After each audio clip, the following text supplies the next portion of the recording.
There is another level. The only reason you keep saying there isn't is you feel so exhausted about where you are. But life, the universe, or God is just testing you because there is another level. If this is good, giant jump to excellence, giant from good, poor to good to excellence. There's a level where all your dreams are realized. There's a level that you've always dreamed about. It is real. It has not gone away. But it takes that extra burst when you think there's nothing left, there's no way, you've tried everything 10 million times and you keep going. It's almost like God is saying, if you keep hitting this wall enough times, I will see that you will not stop, that you are filled with that level of determination, faith, and courage, and then the door opens and you get to that next level. But what most people don't know is, the next level is just 2 millimeters above. And it's called outstanding, ladies and gentlemen, outstanding. What's it called? What's it called? What's it called? Outstanding, magnificent, unstoppable, extraordinary, not excellent. It's a different level. It's a level where you are not one of the best, you are the best. And you know what's amazing? You only have to be 2 millimeters more than everybody else and you get everything. You get the joy, the laughter, the fun, the family, the passion, the economics, the freedom, the spirit. It's all there. What Jerry Maguire called the Quan, baby. All of it. And it's just 2 millimeters above, and most excellent people give up because they're exhausted. And there's some people that go, the harder I hit it, the more I hit it, sooner or later it's going down, I'm not stopping. And when you do that enough, it pops open. I would like to know, when you're in that moment failing, and you have to keep going, what do you say to yourself? What if? A lot of times I'll be in a 200-mile run or something like that, and I'm all jacked up. Body's broken, mind's broken, spirit's broken. I start to say, what if I can pull this off? When I first walked into the Navy SEAL recruiter's office, he looked at me and said, there's only been 35 African Americans in 70 years make it through. You know what I said to myself? What if I can be the 36th? It's the what if I can pull off a miracle.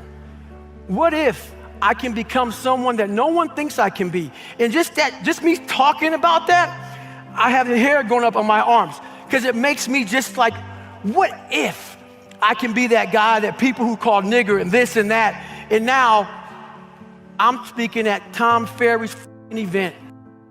It's hard changing your life.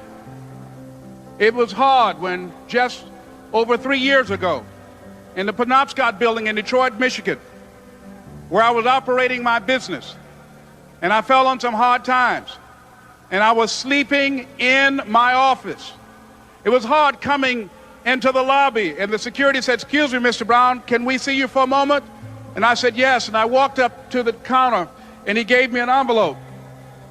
And he said, would you mind reading it here? And I opened the envelope, and the envelope was from management that said, this is an office tower. It's not a hotel.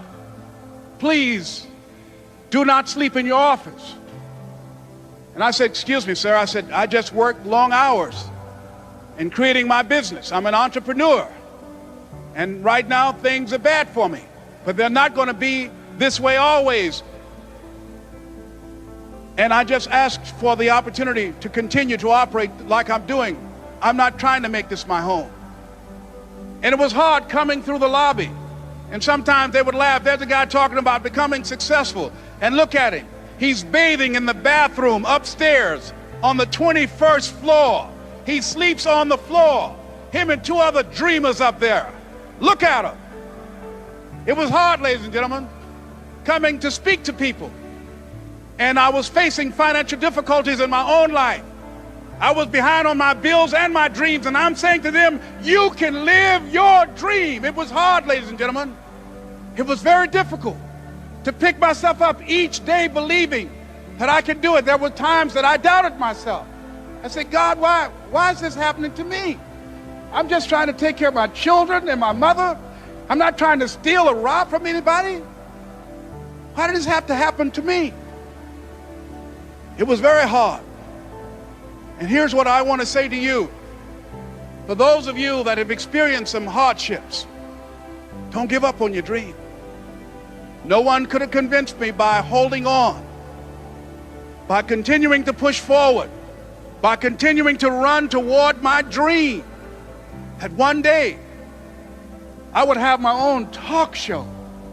It's a long shot, ladies and gentlemen, from Liberty City, an abandoned building on a floor, never knowing my mother or father. It's a long shot. Being here with you today in this dome in Atlanta, it's a long shot. No college training, labeled educable, mentally retarded. Here's the concept of the book. You know, as we had talked about the power broke and the fact that I wanted to get people to realize, stop using the fact that you don't have money as an excuse. I understand everybody else in the world tells you you need money to make money and all that other kind of stuff. Yep. And I want to give people the mentality of, all right, listen, I'm going to need to do this myself, and I need to use my Slack resources or the resources that are right in front of me to get where I want to go. So now, after a lot of people have responded to that book really well, and at first I thought they were going to hear power broke. I don't want to be reminded of me being broke, or I don't want to hear when Dame was broke. They responded to really, in a really amazing way. They started to ask, well, what are the techniques? You know, now I have the mentality. What are techniques that you do every single day, and why are you more successful than this person, or this person more successful than this person? We all have the same 24 hours in a day. So that's when I created this new one, Rise and Grind. And the theory is that, listen, every day we're going to rise. If we're not going to rise, we're dead, right? That's your defense. You're just rising, right? Yeah, sure. But your grind is your offense. And I've studied, I believe, I've studied dozens of subjects, but I put about 16 subjects in this new book, and they range from everywhere from award-winning actress Catherine Zeta-Jones to Carlos Santana, to our crazy friend Gary Vee, to a young man named Kyle Maynard who was born with no arms and no legs, and Army crawled Mount Kilimanjaro. I'm sure you know him as well. To various other people, Brian Lee, who started Shoe Dazzle and with Kardashians, right? with Kardashians, LegalZoom, and then all of a sudden he does Honest Company with Jessica Alba. I love that story. He wanted to be a rapper. He wanted to be a rapper. I think he was a young Asian man who told his parents he's moving to New York to be a rapper. I'm not even going to tell you his rapping name. I'll let you read the book. I asked them all the same questions, and then some different ones. What do you do the first 90 minutes of your day? What do you do the last 90 minutes of your day? What did you do when you were 20 that you no longer do when you're 40? What did you do when you were 20 that you forgot to do? And then when you start doing it again, when you were 40 or 50, you realize what got you back to this point. Yeah. And I found probably over 50 things in there that everybody did in some way or another very similar. Whether in the Joel Osteen, whether it's in the morning, they either prayed, meditated, mentally like me, set a goal, and zoned out. They took some time for themselves. Yeah. And I found various other things, and it's amazing and fascinating. So this is what I wanted to create for people, because I wanted them to either say, I'm on the right track, I'm doing something, everybody was laughing at me when I do this, or maybe I should try this one, or this one doesn't work as well as this one. Yeah. And I've been using it myself, a lot of the stuff. And it's been working for me too. It's been helping improve my life. And I'm a student of my books, because I'm trying to ask them the same exact thing that other people want to know. There's different types of people in this world.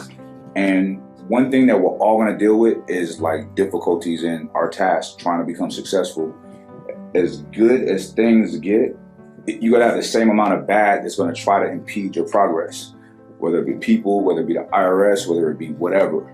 Something will rear its ugly head and try to block you. Now, a lot of people can't handle that shit. When you have a vision and something or someone throws a curveball, it hurts, it stings, right? It's like your baby, and now I can't put my baby out there like I want to do it. So it really throws people off. They get really negative, they may get depressed, they may want to stop, they may want to just go back to their 9 to 5.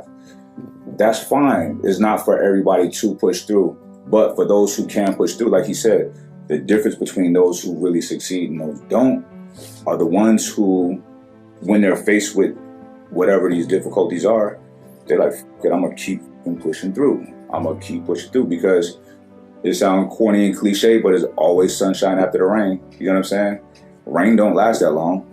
You gotta know that, be aware of that. That's something you can take with you through everything in life. But in business, you cannot stop because things are not going right at the time, because it's going to happen. I've dealt with it. I'm sure I'll deal with it again at some point.